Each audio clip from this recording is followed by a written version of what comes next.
Something else we have in common, flying on the airlines. Flying on the airlines and listening to the airline's announcements and trying to pretend to ourselves that that's the way the English language ought to be spoken. Doesn't sound that way to me. Whole thing starts when you get to the gate. First announcement. We would like to begin the boarding process. Extra word, process. Not necessary. Boarding is enough. We'd like to begin the boarding. Simple. Tells the story. People add extra words when they want things to sound more important than they really are. Boarding process. Sounds important. It isn't. It's just a bunch of people getting on an airplane. People like to sound important. Weathermen on television talk about shower activity. Sounds more important than showers. I even heard one guy on CNN talk about a rain event. Swear to God, he said, Louisiana's expecting a rain event. I thought, holy shit, I hope I can get tickets to that. Emergency situation. News people like to say, police have responded to an emergency situation. No, they haven't. They've responded to an emergency. We know it's a situation. Everything is a situation. Anyway, as part of this boarding process, they say, we would like to pre-board. Well, what exactly is that? What does it mean to pre-board? To get on before you get on? That's another complaint of mine. Too much use of this prefix pre. It's all over the language now. Pre this, pre that. Place the turkey in a preheated oven. It's ridiculous. There are only two states an oven can possibly exist in, heated or unheated. Preheated is a meaningless fucking term. It's like pre-recorded. This program was pre-recorded. Well, of course it was pre-recorded. When else are you going to record it? Afterwards? That's the whole principle of recording, to do it beforehand. Otherwise, it doesn't really work, does it?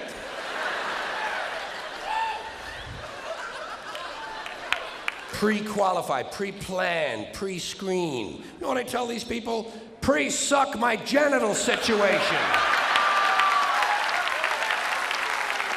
And they seem to understand what I'm talking about. Anyway, as part of this pre-boarding, they say, we would like to pre-board those passengers traveling with small children. Well, what about those passengers traveling with large children? Suppose you have a 2-year-old with a pituitary disorder. You know, a 6-foot infant with an oversized head. The kind of kid you see in the National Enquirer all the time. Actually, with a kid like that, I think you're better off checking him right in with your luggage at the curb, don't you?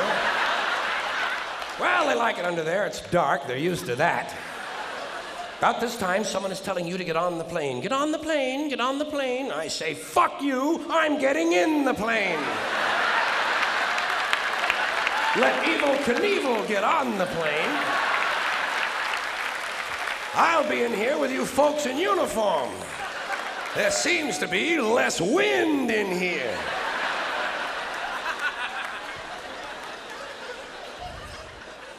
They might tell you you're on a non-stop flight. Well, I don't think I care for that. No, I insist that my flights stop. Preferably at an airport. It's those sudden, unscheduled cornfield and housing development stops that seem to interrupt the flow of my day. Here's one they just made up. Near miss. When two planes almost collide, they call it a near miss. It's a near hit. A collision is a near miss. Look, they nearly missed.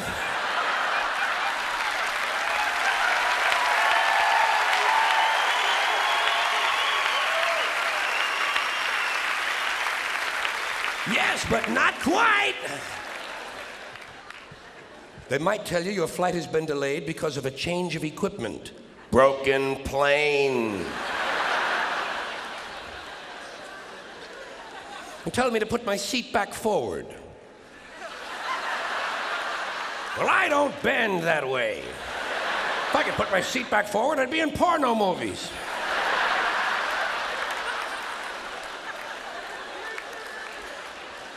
Then they mentioned carry-on luggage. First time I heard carry-on, I thought they were going to bring a dead deer on board. I thought, what the hell do they need with that? Don't they have the little TV dinners anymore? Then I thought, carry on, there's going to be a party. People are going to be carrying on the plane. Well, I don't care for that. I like a serious attitude on the plane, especially on the flight deck, which is the latest euphemism for cockpit. Can't imagine why they wouldn't want to use a lovely word like cockpit, can you? Especially with all those stewardesses going in and out of it all the time. There's a word that's changed, stewardess. First it was hostess, then stewardess, now it's flight attendant. You know what I call her? The lady on the plane. Sometimes it's a man on the plane now. That's good equality. I'm all in favor of that.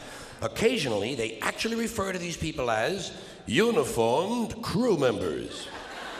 Uniformed. As opposed to that guy sitting next to you in the Grateful Dead t-shirt and the fuck you hat. Who's working on his 9th little bottle of Kahlua, I might add. As soon as they close the door to the aircraft, that's when they begin the safety lecture. I love the safety lecture. This is my favorite part of the plane ride. I listen very carefully to the safety lecture, especially that part where they teach us how to use the seatbelt. Imagine this. Here we are, a plane full of grown human beings, many of us partially educated, and they're actually taking time out to describe the intricate workings of a belt buckle. Place the small metal flap into the buckle. Well, I ask for clarification at that point. Yes. Pardon me, over here, please. Thank you very much. Did I hear you correctly? Did you say place the small metal flap into the buckle? Or place the buckle over and around the small metal flap? I am a simple man and do not possess an engineering degree, nor am I mechanically inclined. Sorry to have taken up so much of your time. Please continue with the wonderful safety lecture. Seatbelts. High-tech shit. The next thing they do, they tell you to locate your nearest emergency exit. I do this immediately.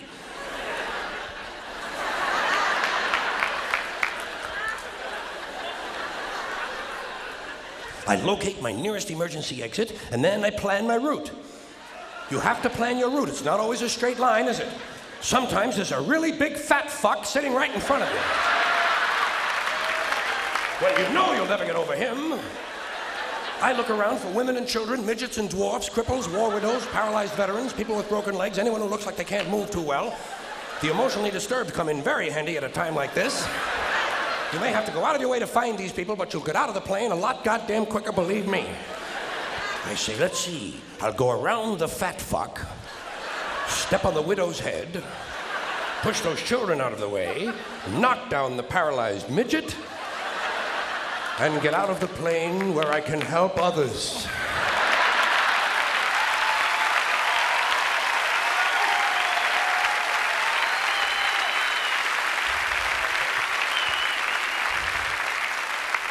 I can be of no help to anyone if I'm lying unconscious in the aisle with some big cocksucker standing on my neck. I must get out of the plane, go to a nearby farmhouse, have a Dr. Pepper, and call the police. The safety lecture continues. In the unlikely event... This is a very suspect phrase. Especially coming as it does from an industry that is willing to lie about arrival and departure times. In the unlikely event of a sudden change in cabin pressure. Roof flies off.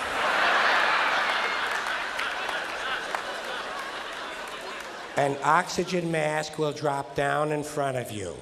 Place the mask over your face and breathe normally.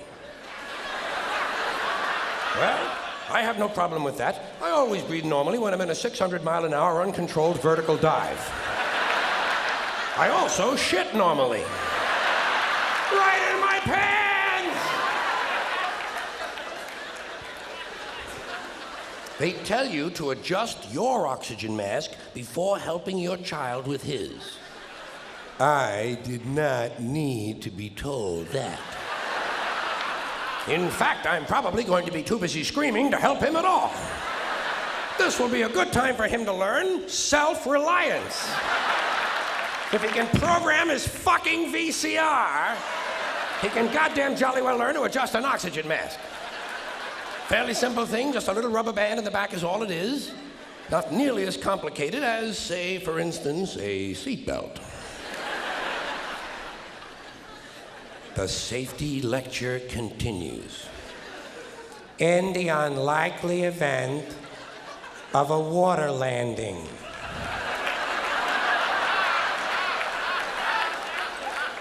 Well, what exactly is a water landing? Am I mistaken, or does this sound somewhat similar to crashing into the ocean? Your seat cushion can be used as a flotation device. My seat cushion? Imagine that. Just what I need. To float around the North Atlantic for several days, clinging to a pillow full of beer farts.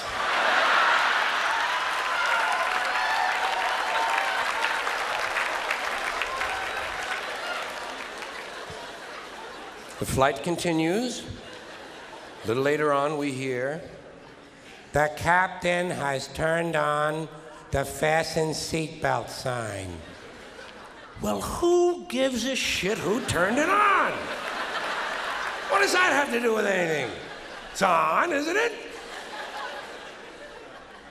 And who made this man a captain, might I ask? Did I sleep through some sort of an armed forces swearing-in ceremony or something? Captain, he's a fucking pilot, and let him be happy with that. If those sightseeing announcements he's making are any mark of his intellect, he's lucky to be working at all. Tell the captain, Air Marshal Carlin says, go fuck yourself.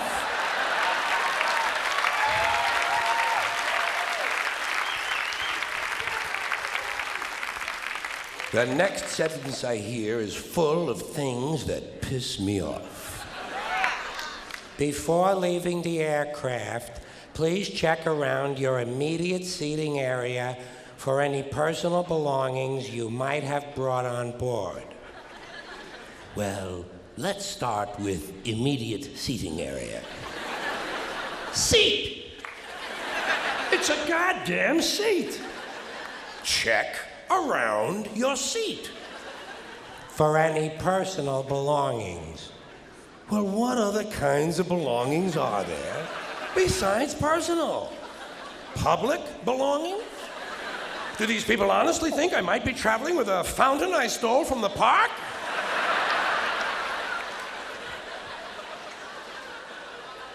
You might have brought on board. Well, I might have brought my Arrowhead collection. I didn't, so I'm not going to look for it.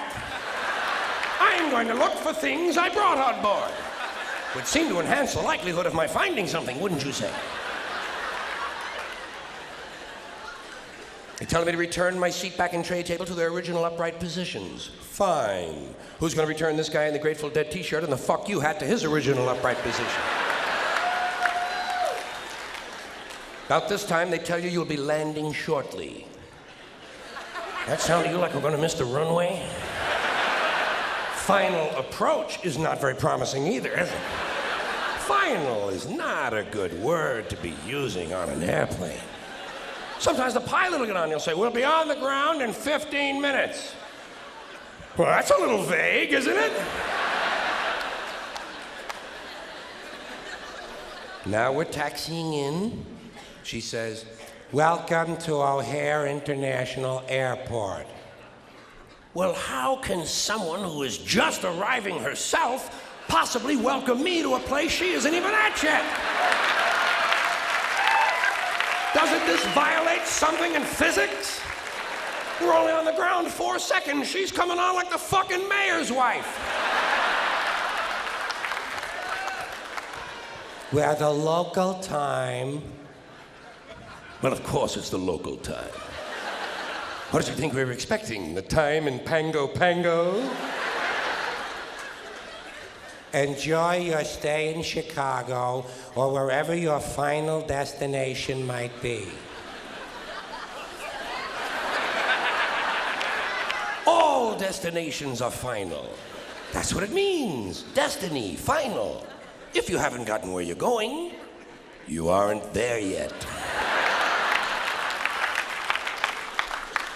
The captain has asked. More shit from the bogus captain.